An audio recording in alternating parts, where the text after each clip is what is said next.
By infusing your day with regular creativity and then giving yourself time each day to actually enjoy your practice, you'll find that this contentment begins to ripple with a quiet and yet positive energy throughout your week, your month, your year. And trust me, when your outlook becomes brighter through your practice, you will become infectious with this quiet positivity to all the people that you encounter during your day. Can you imagine how our world would be a better place if we all prioritized quantity over quality? If we embraced imperfection and focused on finding joy in the process of practice? And then we all just set up a daily practice filled with intention to enjoy the process. Wow, what a wonderful world that could be. Welcome to the BDI Create Today podcast. This is a podcast where we'll uncover and discover the who, what, where, when, why, and how you can be creative or have more creativity. And together, we'll explore the extraordinary impact creativity can have in your life, in heart, mind, body, and soul. And if we haven't met yet, I'm Beth Buffington, a licensed artist, digital illustration instructor, and creative coach living just outside of the Windy City, Chicago, Illinois. But mostly, I'm someone who is curious about how creativity can weave its way into nearly everything in our lives. Each week, we are going to look at one or more of the sparkly facets that make up the ever-changing kaleidoscope that is creativity. Hello, my creative friend. Welcome back to another episode of Create Today. Today, let's poke around a bit at our creativity and look at how we get it out and use it every day. Or in other words, let's examine what and how we create today. Have you heard the old saying, how do you get to Carnegie Hall? And if you know the saying, you'll know the answer to this question has always been practice, practice, practice. Now, this cliche points out that if you want to be creative and talented enough to perform at Carnegie Hall, you must practice. And there's another old saying that you might know, and that is practice makes perfect. While this can be true, during this podcast, we will be rethinking how we think about practice. And we'll make some new decisions about the goals we should consider setting for our creative practice. While it, of course, would be amazing as a creative to say, because of my daily practice, I found my way to Carnegie Hall, today you and I will determine a possibly more important truth that applies to all creatives. And remember, everyone on this planet is a creative. Just some of you might not realize it yet. But if we're seeking to have our creativity benefit us in heart, mind, body, and soul, and I mean really and truly benefit us, the all-important result is not practice makes perfect. Instead, we should think this: practice makes positivity. You see, the pinnacle achievement with your daily creative practice is not how to get to Carnegie Hall. Consider changing your pinnacle achievement focus towards practice should be the building of new and positive neural pathways in your brain. Yay! Now, the result will probably not be a performance at the great Carnegie Hall. Instead, this is actually a better result.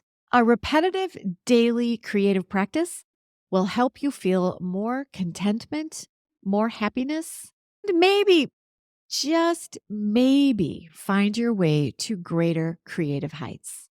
Now, here's a few examples I can share with you just from my family about how different these creative practices could be. First, let's talk about me. Creatively, I have a morning routine that includes some journaling, and I have an evening routine of sketching on my iPad. The journaling in the morning is all about just waking my brain and free forming ideas and thoughts and just letting my brain wander. And the evening sketches help me play with creative ideas that might be useful somewhere in the work that I like to produce for teaching or for art licensing. Now, so much of this creative practice, writing and sketching, is just play, not suitable for professional use at all. Trust me on this. But that's not the point. The point is to let my creative self just ramble and explore. And my friend, occasionally I do tumble into some pretty cool stuff. But that again is not the point. I'm just letting my brain enjoy the joy of enjoying the process. Does that make sense? Now, here's an example with my husband, Tom. He would be the first to say, I'm no artist, but he's actually one of the most creative people I know.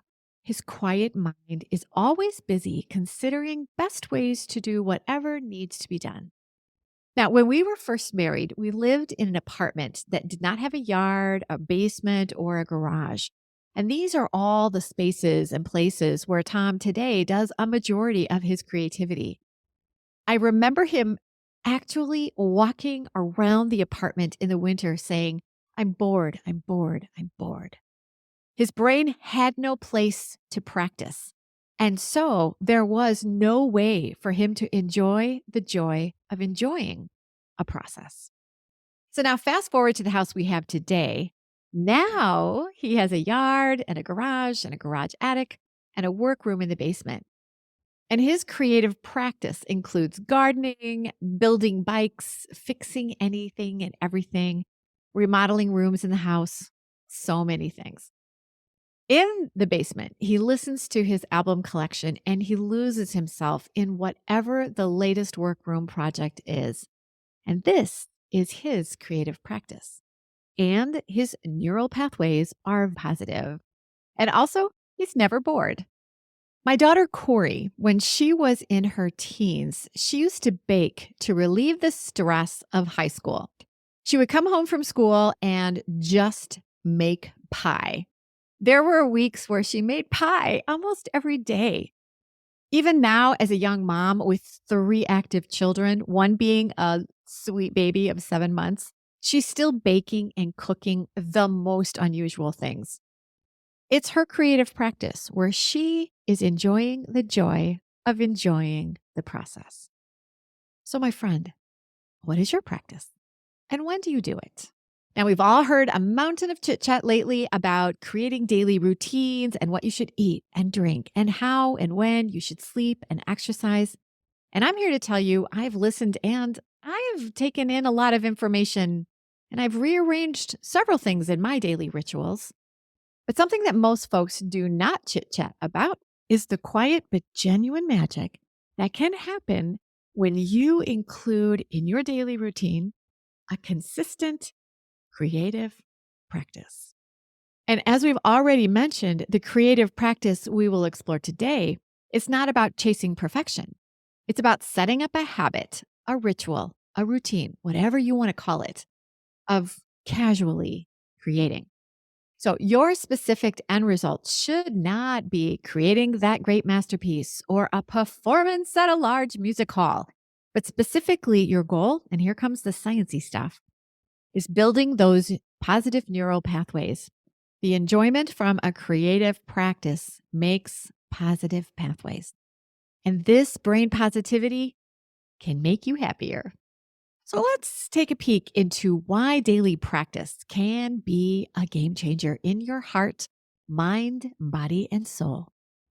First, let's talk about the remarkable ability of daily and remember joyful creative practice to fade the stress from the creative blocks or the overwhelm you might have during your day. When your practice is set up for pure enjoyment, you create the space for these playful sessions where there is no stress to produce something spectacular and there's no deadline that must be met. Now, do you have a job that's maybe not fulfilling or possibly really stressful?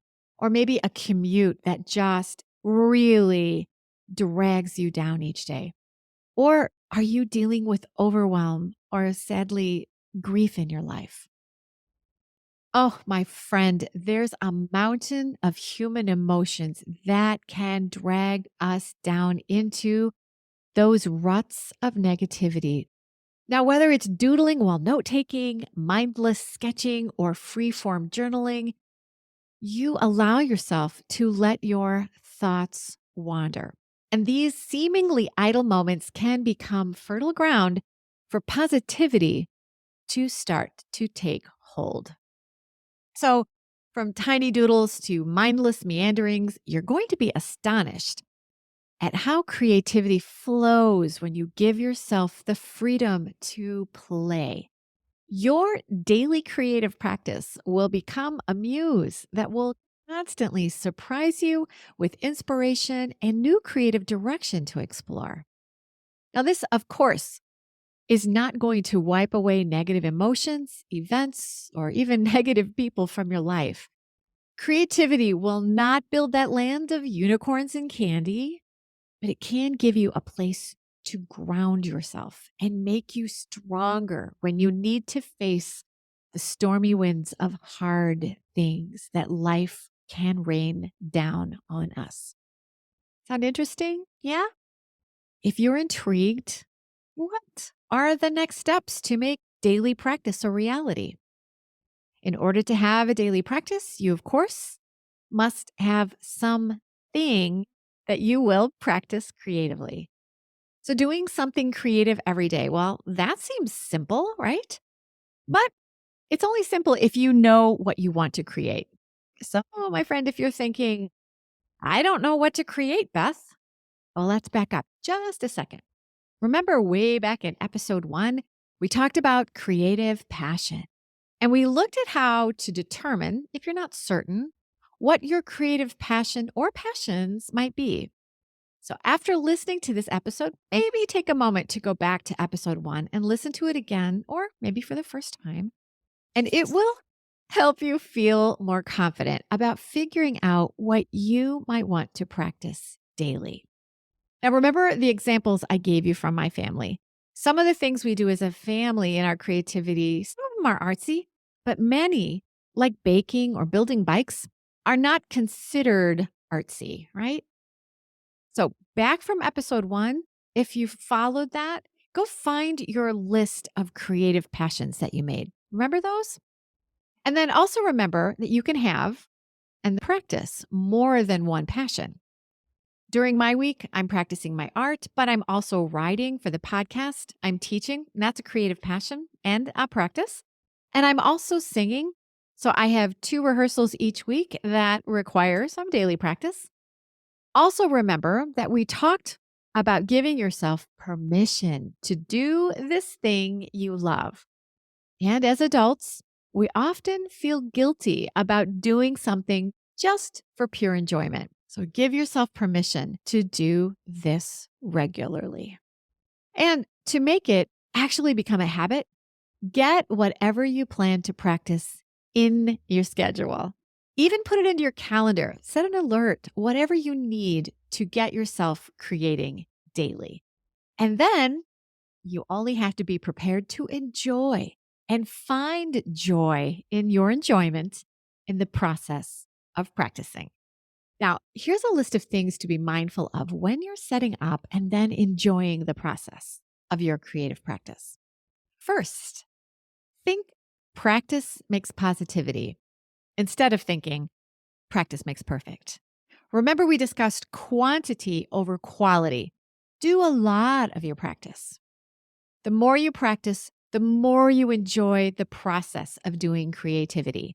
And then every now and again, while you create quantity, you'll create something amazing. But during your daily practice, this should not ever, ever, ever be your goal.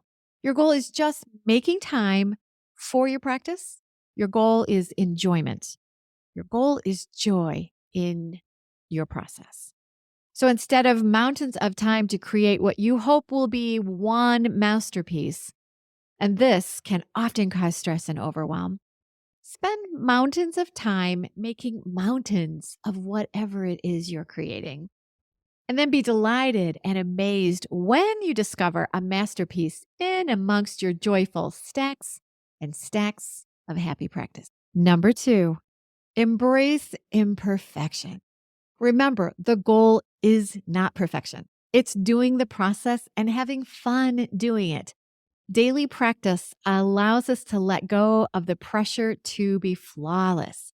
It's about enjoying the journey and relishing the imperfections that make our creations uniquely ours.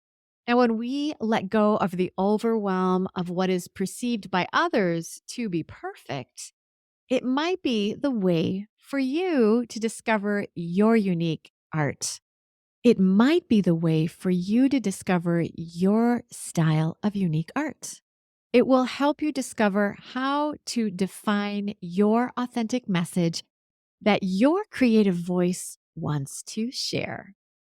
Now, number 3, joy in the process. Remember, the process is the prize. Find joy in the act of creating, whether it's sketching or writing a paragraph or humming a melody. The act of the joy is a beacon guiding you through the maze of your creative exploration. So don't be worried about direction during your daily practice. No, be like a dandelion seed and just float wherever the creative wind drifts your thoughts.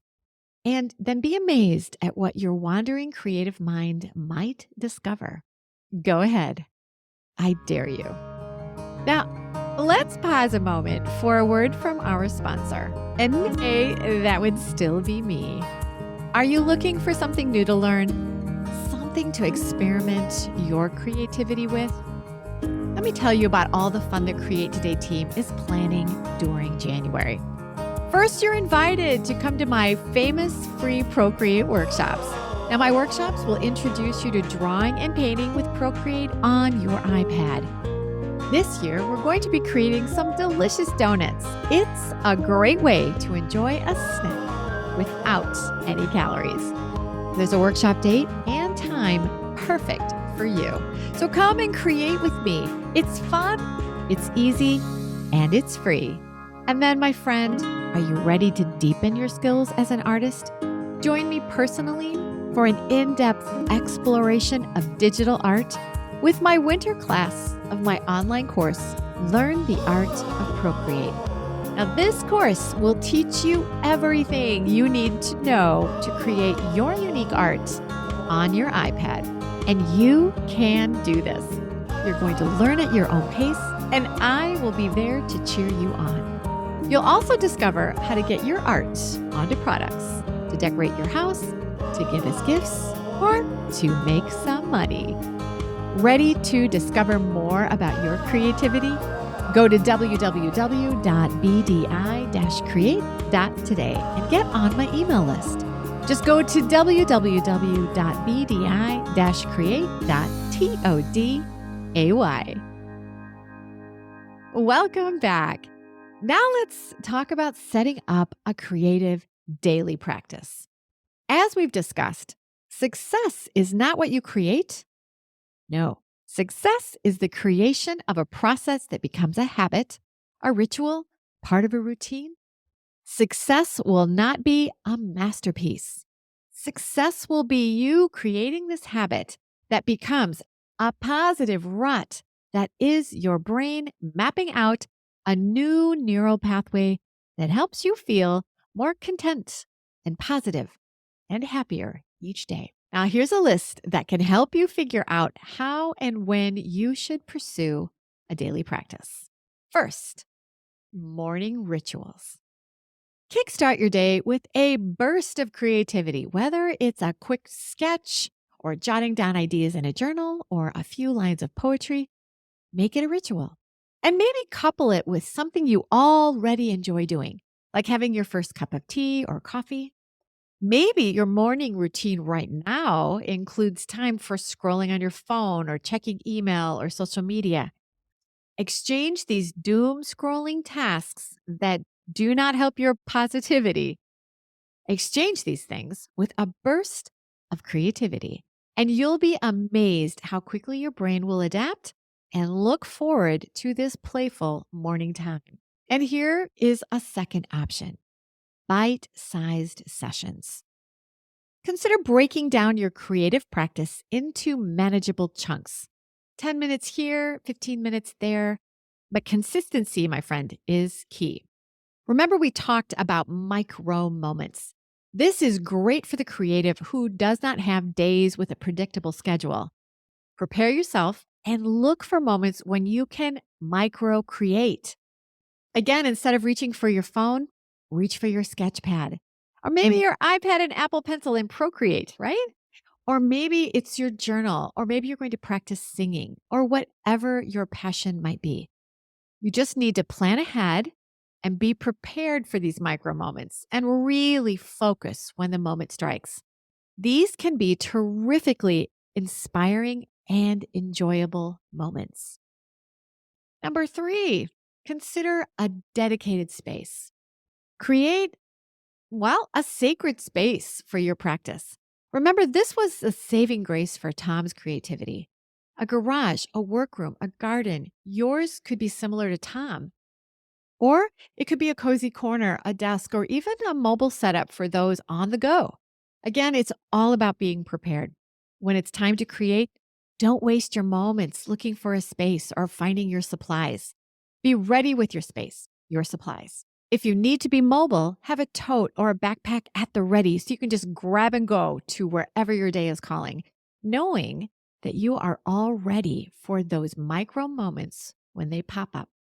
And number 4, accountability. Share your creative goals with a friend or a family member. Having someone to cheer you on makes the journey more enjoyable, and it makes you accountable. This is a great way to assure that you'll find time to create. Feel free to share with me. Tag me on Instagram or hashtag BDI Create Today and share some of your creations with me.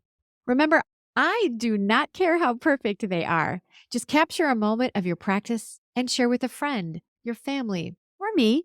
And just let the folks you share with know that you are not practicing for Carnegie Hall. You are building positive neural pathways in your brain. These people that you share with are going to be amazed at what your focus is, and they will probably join you. Number 5, I want you to realize and feel and revel in the creativity and do this on purpose. What the heck am I talking about here, right? So, we've talked about enjoyment as being part of this daily practice. And so, you'll help your brain boost your mood if you stop and enjoy the fact that you're enjoying a moment. It's all about that awareness. Does that make sense? Well, if not, here's an experiment I want you to try so you can be aware of what I want you to be aware of. The next time something makes you happy, like someone compliments you on what you're wearing, someone gives you a gift there you weren't expecting, or your partner or spouse does a chore for you, like empty the dishwasher or empty trash or something like that. Anything that makes you happy. I want you to stop for a quick moment and just think about how that happiness actually makes you feel. Where are you feeling joy? Really focus on how your senses are reacting to this moment of joy. Is it a fullness in your chest? Do you feel lighter, brighter? Where and how do you register happiness? It's different for everyone. This is what you want to start thinking about when you're enjoying your creative process. I want you to realize that you are not going to be completely blissed out and at the peak of joy every day when you create. But take a reading on your contentment and think about how stress from your day might be lessened or gone, and let yourself smile over whatever you've just created. Let yourself be happy and then enjoy the fact that you are happy. Now, my friend, can you see that it is important to take time for a daily creative practice? That it's important for you to find the time, make the time, know what you're going to practice, have the space and your supplies at the ready, and then make it a habit, a routine, a ritual in your daily life? Yes, it's important for your heart, mind, body, and soul. Thank you so much for being with me today. I hope you find your unique creative practice, and I hope you practice, practice, practice. Remember, it's not about a perfect performance or a flawless masterpiece. It's about the interpretation of the dance, the exploration of inspiration, and the joy you find along the way each time you give yourself time to create today.